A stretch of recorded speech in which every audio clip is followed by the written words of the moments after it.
முஸ்லிம பாருங்க, இமாம் புகாரியுடைய ஆசிரியர் அலி இப்னு மதீனி ரஹிமஹுல்லாஹ் ஒரு ஹதீஸ் கிரந்தத்தை தொகுத்தாரு.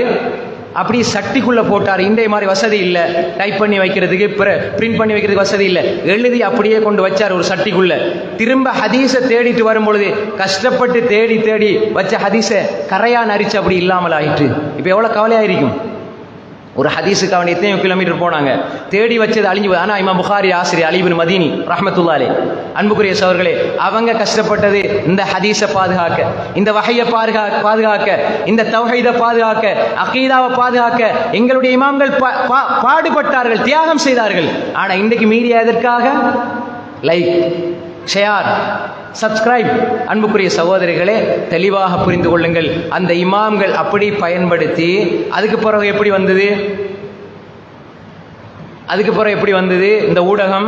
எங்களுக்கு ஒரு செய்தியை தெரியணும்டா, காலையில் ஒரு செய்தி வந்தா ரைட், மாலை 6 மணி செய்தி இலங்கை ஒளிபரப்பு கொடுத்தாவணும், எல்லாருக்கும் ஞாபகம் இருக்கும். அப்ப அந்த செய்தி வரும். அல்லது நைட்டுக்கு 9 மணிக்கு வரை பொறுத்துக்கிட்டு இருப்போம்.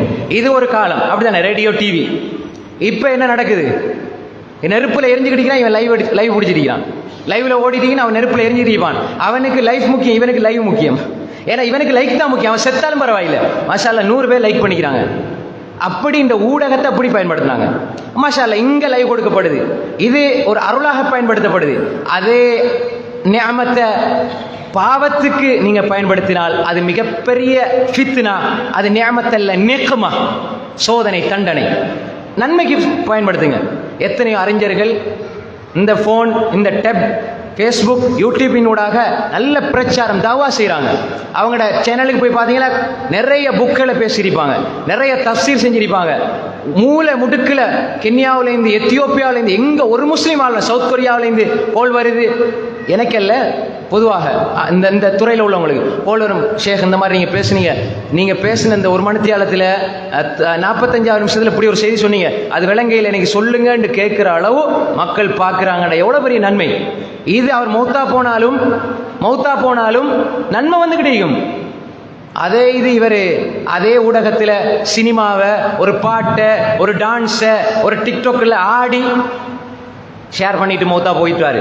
ஊர்ல சொல்லுவாங்க, அந்த புள்ள நல்ல புள்ள தான், சாலியான புள்ள, ஒரு சின்ன பிரச்சனைனா ஓடி வருவாரு, ஊர்ல நல்லவராக இருப்பாரு. மௌத்தா போனோன்னு எங்க போய் பார்ப்பாங்க அவரை? அவர் ஃபேஸ்புக்ல கடைசி என்ன போட்டிருக்கிறார்? போய் பார்த்தா சினிமா ஷேர் பண்ணி வச்சிருக்கிறார். நவுதுபில்லாஹ். சினிமா, படம், பாட்டு. அதனால இமாம் ஷாத்திபி ரஹ்மத்துல்லாஹி அலைஹி தனது அல் முவாஃபகாத் என்ற கிரந்தத்தில் சொன்னாங்க, ஒரு மனிதன் மரணிச்சு அவனோட அவன் பாவம் மரணிச்சா அவனுக்கு சுபசோபனம் உண்டாகட்டும். ஒரு மனிதன் மரணிச்சு அவன் பாவம் உயிர் வாழ்ந்துட்டு இருந்தால், நான் மரணிச்சுட்டேன், என் பாவம் மரணிச்சிருந்தா ஓரளவு தப்பிச்சிருவாரு. பாவம் செய்யலான்னு அர்த்தம் இல்லை, தப்பிச்சிருவாரு. நான் மரணிச்சு என்ற பாவம் உயிர் வாழ்ந்து கொண்டிருந்தால், இப்ப இவரும் இவர மனைவியும் சேர்ந்து ஹிஜாபை போட்டு இஸ்லாமிக் டிக்டாக் நாகூர் ஹனீஃபா பாட்டுக்காடுறாங்க. இசை வந்தா நாகூர் ஹனீஃபாயில எந்த ஹனீஃபா பாடினாலும் இசை இருந்தா ஹராம் தான். இசை இருந்தா ஹராம். நீங்க அரபுல பாட்டு இருக்கீனால ஹலால் நினைச்சிடாதீங்க. மியூசிக் இருந்தா ஹராம். நல்ல பயான், பின்னுக்கு மியூசிக் ஹராம். அன்புக்குரிய சகோதரர்களே, இந்த ஒரு இதை ஷேர் பண்ணி விட்டுவார். இவர் மூத்தா போய்த்தார். ஷேர் பண்ண யாரெல்லாம் அதை பார்ப்பார்களோ, கியாமத்து நாள் வரை யாரெல்லாம் பார்ப்பார்களோ அவர்களுடைய சுமையை இவர் சுமந்து கொள்வார். ஏன்? இவர் தான் அதை உருவாக்குனவர். பாவத்துக்கு காரணம். கவனமாயிருங்க சகோதரர்களே. உங்களோட